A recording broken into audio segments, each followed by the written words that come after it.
Cheers, Kev. Hi, Paul. How are you? Yeah, good, thanks. Not bad. Good, good. First of all, we'll start with the news that broke in the last couple of hours regarding the sad passing of the Duke of Edinburgh. The FA and the EFL and a number of clubs have already offered their condolences on behalf of Sheffield United. Do you have any thoughts?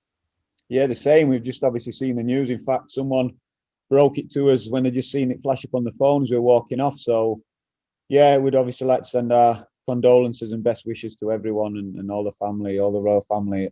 And it is a sad time. You fear the worst when someone of that age does go in hospital, but everyone was hoping and wishing that it'd make a great recovery and be back out. But obviously that's not been the case. So yeah, along with everyone else and the rest of the country, we send our best wishes and condolences, obviously. Looking ahead to this weekend, no doubt football will pay its respects in due course. For Sheffield United, of course, you have Arsenal. What's your assessment of them? There's often an argument that it's difficult to play in the Europa League on Thursday night and then back it up at the weekend. How do you assess Arsenal at the moment? I hope that's the case this weekend. Yeah, definitely.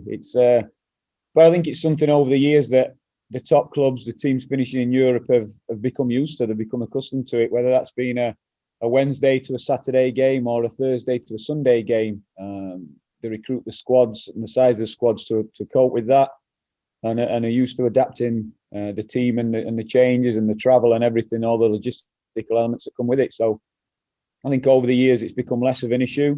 I wouldn't mind it being an issue on Sunday, as I said, and we'll try and capitalise, of course, but it's not really in our planning. We obviously look and see what type of team they put out last night, but that's about as far as it goes. We prepare for the game in terms of how we think they're set up tactically, where we see the strengths, where we see the weaknesses, and how that relates to us. And in terms of your squad, players being available, are things looking a bit brighter? Well, yeah, we obviously took 2 more injuries and on the Leeds game in terms of head injuries. So we've had to follow that protocol all the way through. So that's ongoing. Hopefully they're on the last stages of it now. So that's George and Jaden. And hopefully then everything will be signed off and they'll come through it. So today was the first day of contact training. And if no issues are reported, then hopefully they're fit and available to go. When we spoke to Ethan earlier, talking about the final 8 games, he said there's still goals, still things that this group of players want to achieve this season and looking further beyond that. For you, how do you view this period now? Yeah, we have to look forward. That's the only way we can do it. We can sit back and feel sorry for ourselves and the difficult year it's been, the loss of a manager, but we can't think like that. We have to look forwards. First and foremost, West Brom had a fantastic result last week and it's put more daylight between them and us. But we have to try and chase them down. A couple of results back to back, and obviously it looks totally different. So we know how quickly things can change. But whilst doing that, we're obviously looking ahead as well to next season, because if we put performances in that pick up points, that stands in good stead for next season. So bigger picture, we have to prepare for next season in terms of building a mentality again, looking forward, making decisions for next season. So all that will be happening behind the scenes, but there's been no loss of focus on this season. We have to try and look after the performances in the here and now, and that starts with Arsenal, obviously, on Sunday. And a final one from me, Paul. Obviously, you'll no doubt be aware that Swansea and Birmingham, amongst others, have decided they're going to have a social media blackout for the time being in response to the ongoing conversation about racist abuse and so on. Ethan said that as a group you were talking about it and seemed to imply that might be an avenue that Sheffield United decide to go down. Do you have thoughts on that? And would that be a fair assessment? Yeah, I've got my own personal thoughts on it, and I applaud the stance that the clubs have taken. So from my own personal point of view, and this is only my thoughts, I see the advantage of social media. I see people using it fantastically well, both for themselves as an individual, for businesses, and people on the receiving end of this information, keeping in touch, whether it's from football, fans of clubs, fans of players. It's an unbelievable tool and way to keep in touch and get information across. But I've also witnessed and see firsthand the dangers of it, what I feel it promotes in terms of negative behaviour from people in general. So I applaud the people who stand up to it 100%, whether that's an individual, whether that's any organisation. So from my own personal point of view, I would love more people to feel that way and feel like they can make a difference, because the more people that do it, the more chance we are to make a difference. But that's my personal point of view. In terms of the club, I'd like to think that some bigger organisations, the FA, the Premier League, will step in and maybe something like blanket get all the clubs together. Because as I said, it's a situation where the more people we have making a stance, the more likely we are to make change. So I would love the biggest organisations, whether that's in sport or that's in business, to be able and willing to stand up and maybe take a hit financially in the short term to try and promote better behaviours and better ways that, like I said, that social media in particular can be used. And that's the avenue you'd like to see go down, rather than Sheffield United as an isolated club. Yeah, blackout on the road. If us as a club make that stance, I've said, my personal views on it, I'd fully support anything like that. But for making a difference, making a change, what I feel would be a really, really good statement, I'd love it to be bigger than an individual football club. And if Swansea Rangers and the teams have led the way, fantastic, I'll applaud them. Certain individuals, Thierry Henry last week, yeah, fantastic. But can we go even bigger from my point of view, and take it out of individual clubs and individual players' hands, and just show that it's not acceptable. Like I said, it's got so many plus points, don't get me wrong, and some people use it fantastically well, but I've witnessed and experienced the darker side of it, the bits that aren't nice, and it's just too easy to do. It's just too easy to receive abuse, to send abuse, and well, in my point of view, it turns me off it just because of that. Thanks very much, Paul. Best of luck this weekend. Cheers.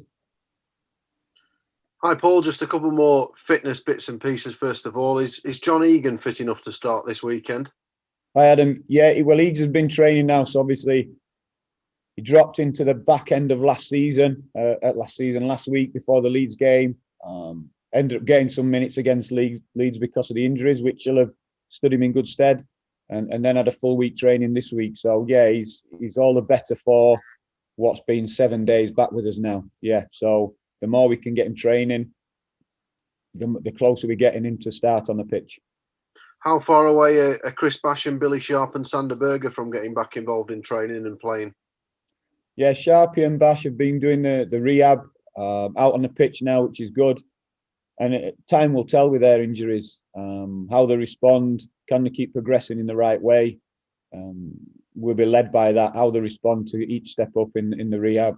Sander's at the back end of it now, so we're hoping to get him back involved in training with the players next week. But obviously with the length of time he's been out, we're not going to put any pressure on him to be starting. He's going to need a lot of minutes training and assessment as we're doing that, because if you think of it logically, it's probably, you class that as the back end of his rehab then. Now he's back in an uncontrolled environment with us next week. He'll be responding to the ball and players rather than to the physio's words and commands, if you like. So yeah, we're hoping to get him back in next week. We're working really hard, and as I say, if we can get a couple of real good weeks training in him, we'll be able to get him back on the pitch. And finally, in terms of this aspect of it, is there any chance that Jack O'Connell could be back involved before the end of the season?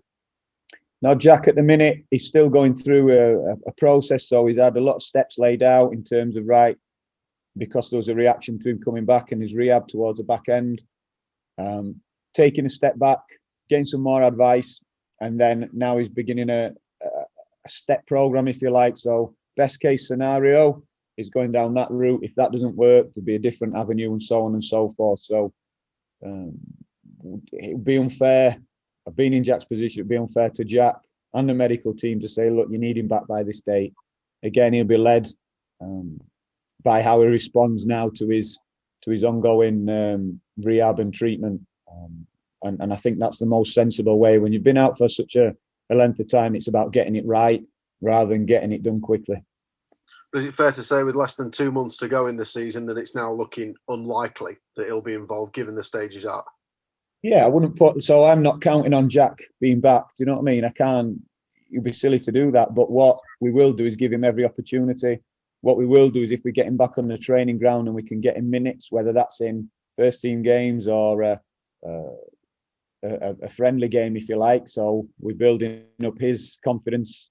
Then we'll do that. But as I say, we'll be led on that as he gets further down the line. He's rehabbed. It's been 2 steps back now to start moving forward. So he's still away from those minutes from getting any game time.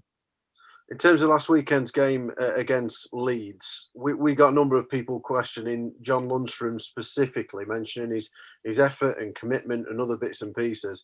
From your perspective, is that fair? Can you understand fans' frustrations? I can understand the fans' frustrations simply because, the results in the season, it's been 100%. But in terms of effort and commitment, you only have to look at the physical data, the physical outputs that he produces in games to see that he is making the effort and making the runs.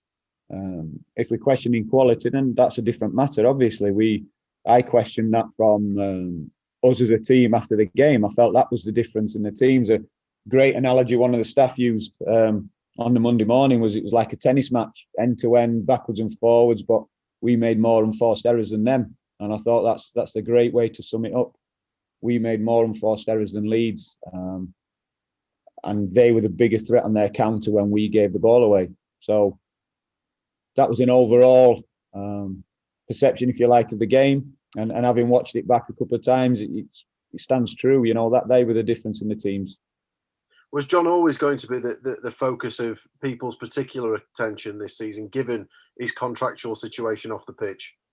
Yeah, I think so. But you accept as a player. I've been in that position, leaving on a free as a 24-year-old. I was at Bosman. I've been in that position, and it does bring attention. But you have to be able to deal with that then, and that's just the way that it is.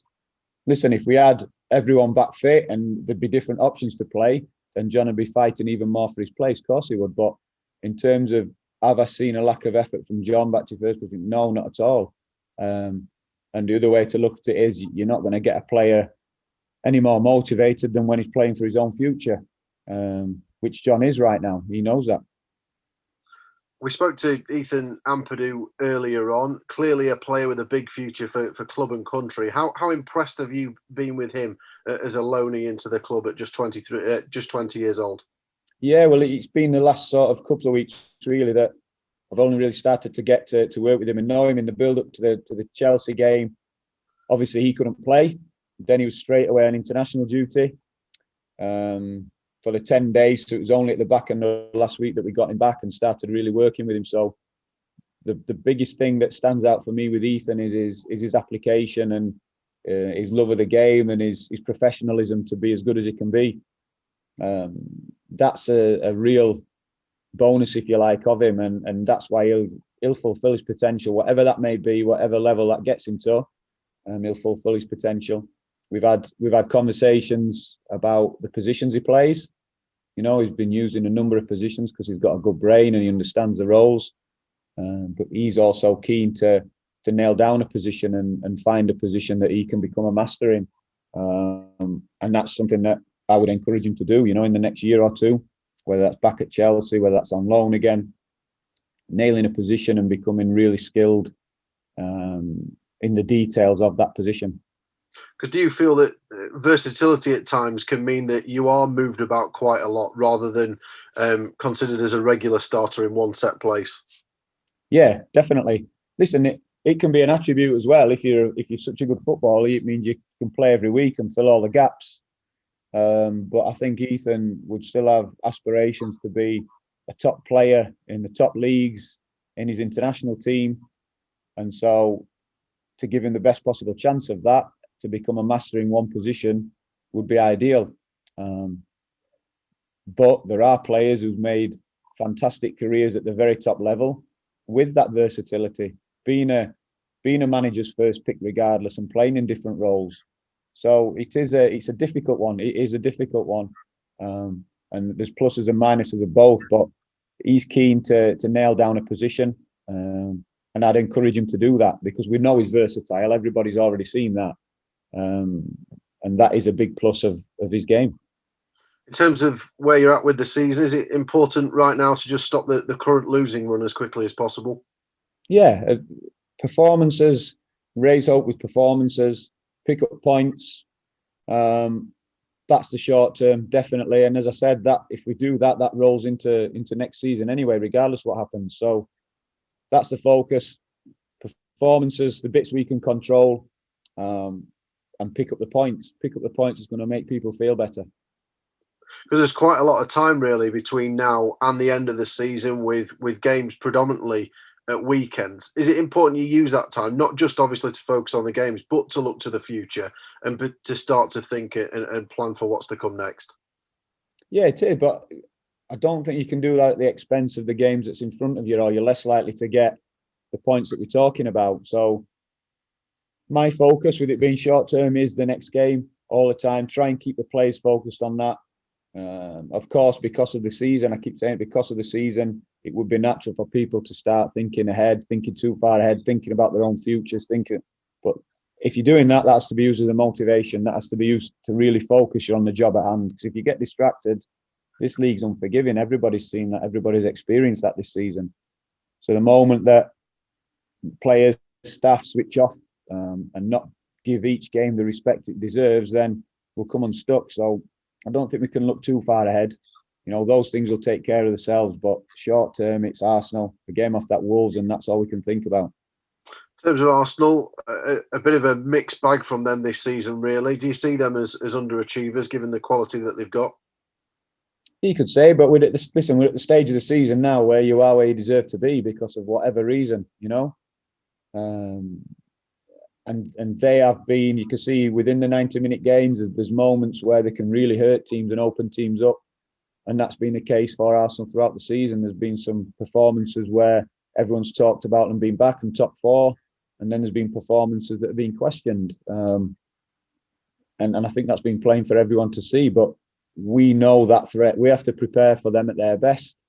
There's moments in games where they are fantastic and they can blow teams away, as I've said. So we have to prepare for that and try and make them not be that good. Try and make them play on the back foot. Try and impose ourselves on them. Whilst at the same time, keeping an eye out for those individuals that have got a bit of moment of magic that can take a game away from them. From your perspective, in your sort of day job with the under-23s, have you been pleased that Arsenal have given such amounts of game time to the likes of Emile Smith-Rowe, Eddie Nketiah, Bukayo Saka, that these youngsters are pretty much proving if you're good enough, you're old enough? Yeah, and that's how it should be. And that works both ways. If you're good enough, you're old enough. And then flip that, you can't just give debuts on potential. They have to be good enough. People have to deserve that.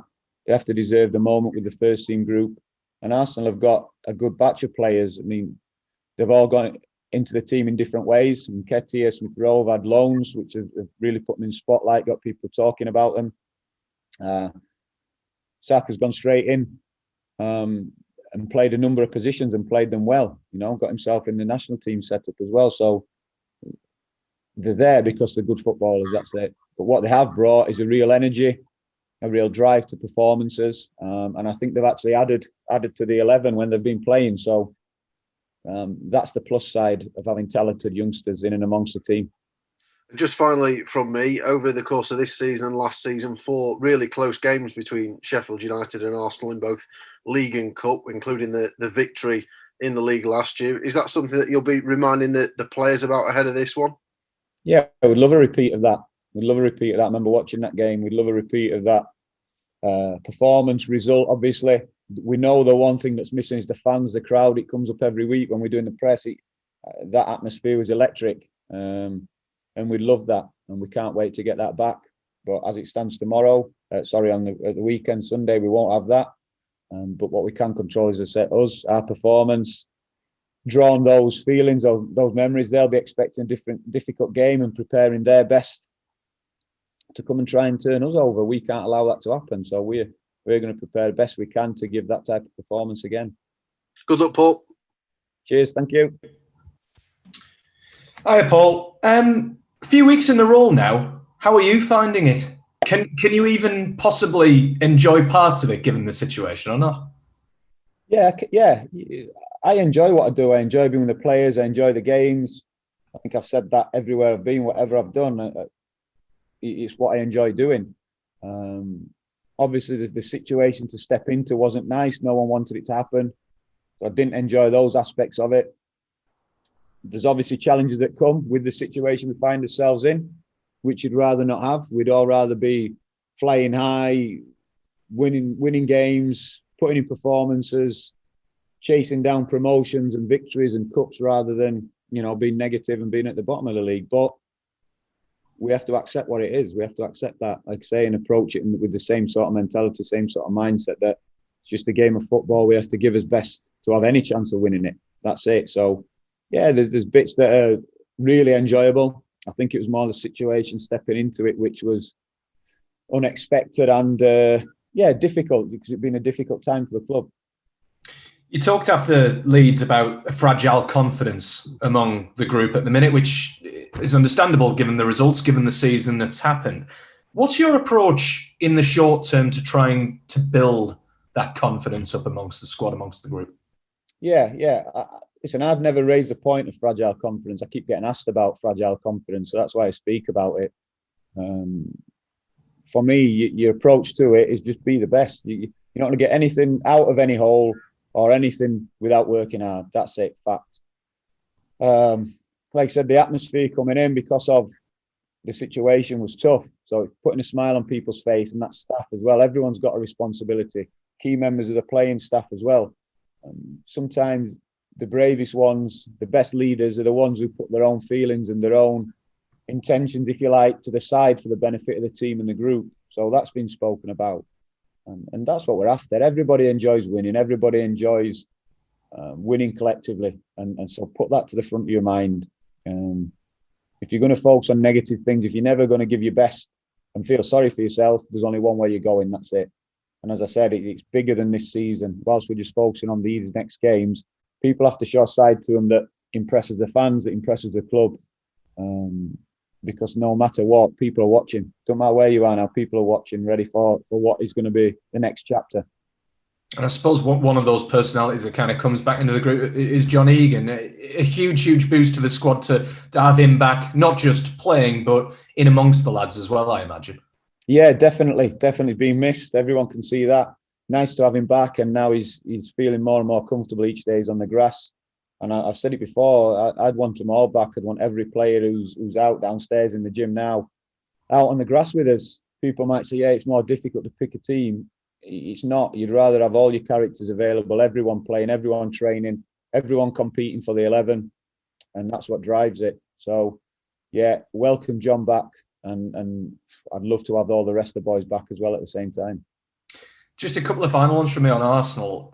We've seen it throughout this season. Like we've already half discussed them as a team and how they've been playing, but this seeming ability just to throw mistakes away at the back seems to be undermining a lot of what they do. How much can you exploit that on Sunday, given the personnel available to you, do you think? Yeah, we'd obviously try to. That's a big part of it. I've also seen little changes in their game, what they've done recently in playing out a little bit less and going a little bit longer earlier. So we have to be prepared for both. If we have an opportunity to press high and be on the front foot, then we'll do it. But if they're going to take that option away from us by playing longer from goal kicks, for example, then we have to deal with the first ball and when the second ball start playing. So we're comfortable with whatever they're going to do. We'll be ready for that. And also acknowledging that the strengths that if they are going to play and make the game big, expansive, you have to accept that times they're going to get through you. They've done it to every team.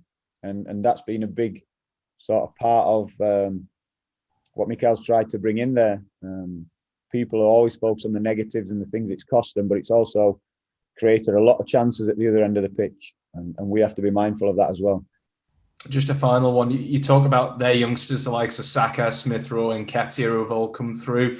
What about Sheffield United's youngsters? Has there been any temptation from yourself to blood a few of the youngsters in the Premier League in the remaining 8 games or not? Yeah, there'll always be a temptation, but and I think everyone knows I'm not afraid to do that. I've ended up doing that at every club and never through necessity. It's always been because I've felt it's been right and they've been good enough. So if people deserve it, they'll be in. We've had a couple of debuts this season. Antoine Illiman, we've had players on the bench. Some of that's been through injuries and just opportunity presented. Others have been totally on merit. So, yeah, no problem about putting young players in. But as I said to one of the previous questions, it has to be deserved. You know, it has to be deserved. And we've got there's a lot of good work gone off in the academy. Certainly this year, while I've been here, I've witnessed it and seen it. And I'm really pleased with the group that we've got up there, not only in the 23s who are doing well this season, but the younger age groups as well. There's a few decent 16, 17-year-olds in there where 2 or 3 years' time we might be talking about them as well. Top man. Thanks, Paul. Best luck on Sunday. Cheers, thanks. On to the written guys. Lynn Barber, listen to 10:30 tonight. Anybody want to kick off?